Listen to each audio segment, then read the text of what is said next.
Look, I'm going to be straight with you. MP Materials just dropped 26% from its peak, and most people are panicking. But here's what actually matters. The DoD just locked in a 10-year price floor for the exact materials this company produces. So, while everyone's running for the exits, the fundamentals just got stronger. Okay, if you're short on time, here's what you need to know. MP Materials has a guaranteed buyer, a guaranteed price floor at $110 per kilogram for neodymium praseodymium oxide. I'm not sure I'm pronouncing it correctly, but anyway, and they just started producing magnets domestically. The stock pulled back because of headline noise, not because the business broke. That's your answer. Alright, for those of you sticking around, I'm DataCat. I spent years buried in spreadsheets at a Fortune 50 company, analyzing messy data which most of the time doesn't make sense at all. I traded the cubicle and the corporate politics for, well, this. A keyboard, some charts, and the freedom to actually say what I think without 7 layers of approval. This channel's about 3 months old now, and I'm still figuring out the whole talking to a camera thing, but what I do know is data. And right now, the data on MP Materials is telling a very different story than the price action suggests. If you find this useful, subscribe. It helps me keep doing this, instead of going back to those fluorescent lit conference rooms. So let's rewind a bit. MP Materials, ticker MP, is the only scaled rare earth mining and processing operation in the United States. And when I say rare earths, I'm talking about neodymium and praseodymium. These two elements that are absolutely critical for permanent magnets. Those magnets go into electric vehicle motors, wind turbines, defense systems, you name it. And here's the thing.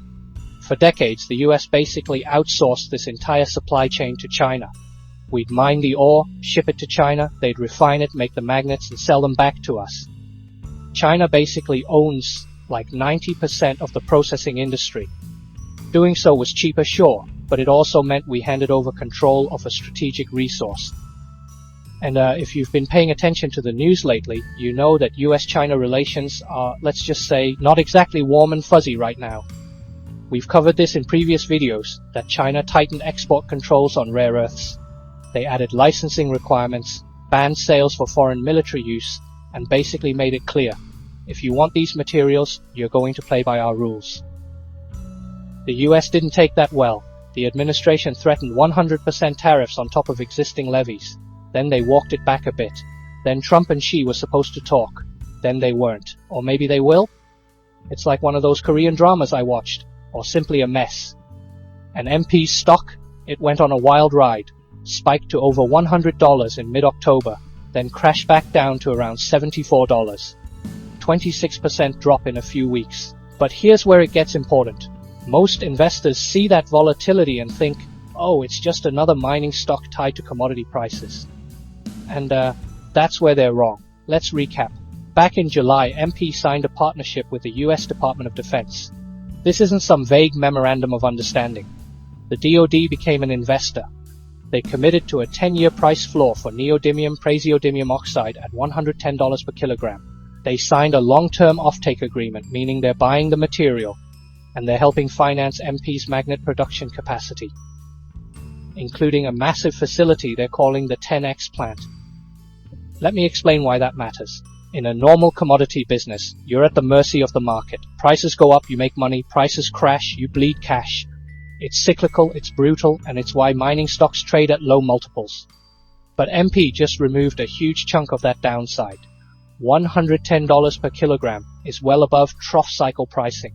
During the last rare earth downturn, neodymium oxide dropped into the 60s and 70s per kilogram. So even if the market tanks, MP has a floor. That's not a mining company anymore. That's starting to look more like a utility with a government backstop. And it's not just about price protection. The DoD is an anchor customer. General Motors is an anchor customer for their magnet facility in Texas. These aren't spot buyers who disappear when prices shift. These are long-term contracts with strategic partners. Now you might be thinking, okay, DataCat, but they're still ramping production. They're not profitable yet. And you're right. Trailing 12-month revenue is around $242 million. EBITDA is negative because they're investing heavily in building out their separation and magnet facilities. But that's the point. They're transitioning from a low-margin concentrate seller to a vertically integrated producer of high-margin magnets. Let's talk about that Texas facility for a second, because this is where the economics really change. MP used to ship rare earth concentrate to China for processing, but in April this year, they stopped. Why? Because China slapped 125% tariffs on it. The math didn't work anymore. So MP pivoted. They started refining nearly half of their concentrate domestically and stockpiling the rest while they ramp up capacity. And in Texas, they just started commercial production of neodymium-praseodymium metal. They're running trial production of sintered neodymium iron-boron magnets, the exact type used in EV motors. First commercial deliveries are targeted by the end of this year, with capacity ramping toward 1,000 metric tons per year starting in late 2025. Why does this matter? Because the margin on selling concentrate is thin. You're basically selling raw material. But if you refine it into separated oxides, then reduce it to metal, then fabricate it into magnets, you capture way more value. Each step up the chain adds margin. And here's the unmatched advantage. MP is the only company in the Western Hemisphere doing this at scale. There are small players, sure, there are startups with pilot projects, but MP has the mine, the processing capacity, and now the magnet facility, all in one integrated system. That's a moat. Oh, and a quick cat joke for you. Why don't cats play poker in the jungle? Too many cheaters. But in the rare earth industry, there aren't many cheaters. MP's basically the only game in town if you want a domestic supply chain. And unlike a cat, they're not going to knock your supply chain off the table just for fun. Though, knowing how sarcastic cats can be, they'd probably enjoy watching China try to compete with a DoD-backed competitor. Alright, let's not pretend this is a risk-free trade. It's not. First, commodity prices. Yes, MP has a price floor with the DoD, but the stock still trades on sentiment around neodymium prices. If the market price crashes, the multiple on the stock could compress even if cash flows are protected. Investors don't always price in floors correctly, especially in volatile sectors. Second, customer concentration. Right now, GM is the big anchor customer for magnets. That's great, but it also means MP is exposed if GM's EV plans slow down or if they decide to source from someone else. MP needs to diversify that customer base and fast. Third, geopolitics. This is the big one. The entire thesis is tied to US-China tensions staying elevated. If Trump and Xi suddenly kiss and make up, if tariffs get rolled back, if China floods the market with cheap rare earths to undercut MP, the stock could get hammered. The July framework talks already spooked investors once. It could happen again. And fourth, valuation. MP ran up over 60% in a few weeks before this pullback. Even after the drop, it's still up sharply year to date. The stock trades on policy momentum and future earnings, not current profitability. That makes it high beta. If the market rotates out of speculative growth, MP will feel it. Now, let's talk about what the chart is telling us, because this is where it gets interesting from a timing perspective. MP gapped down 3% on October 21st and sold off another 10.6% that day, closing at $74.11.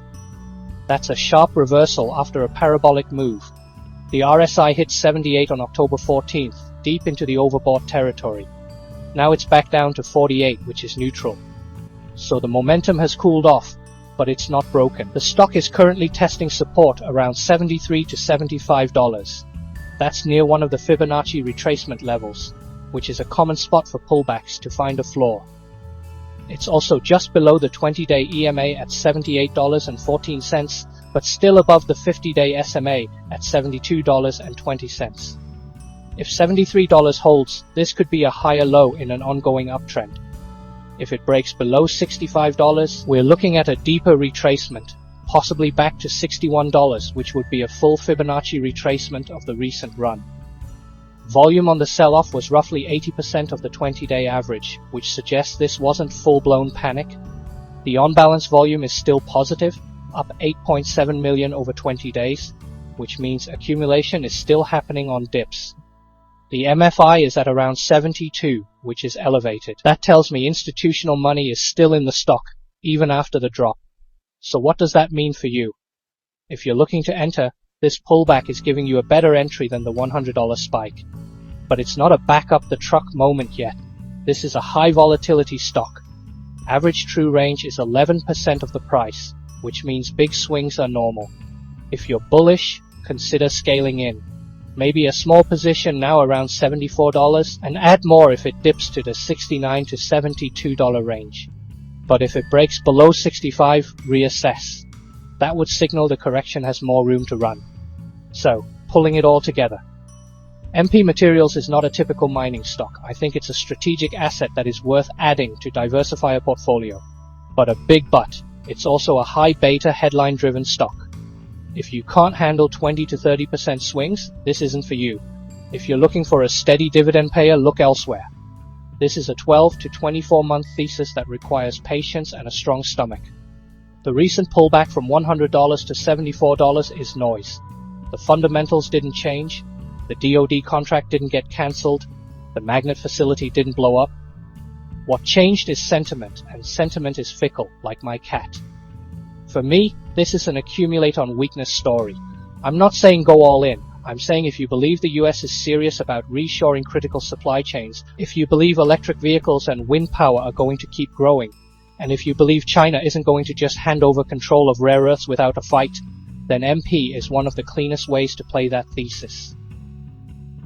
Alright, that's it. Remember to do your own research. This isn't financial advice. I'm just a random guy who claims to be a former corporate analyst who got tired of the cubicle and decided to talk into a camera instead. If you found this useful, subscribe, drop a comment if you disagree or if you think I missed something, I read them. And if you want to see more deep dives like this, let me know what stocks you're watching. And remember, unlike a cat, don't knock your portfolio off the table just because the market's being dramatic.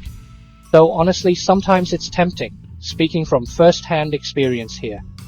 DataCat out. Stay safe and stay sharp out there.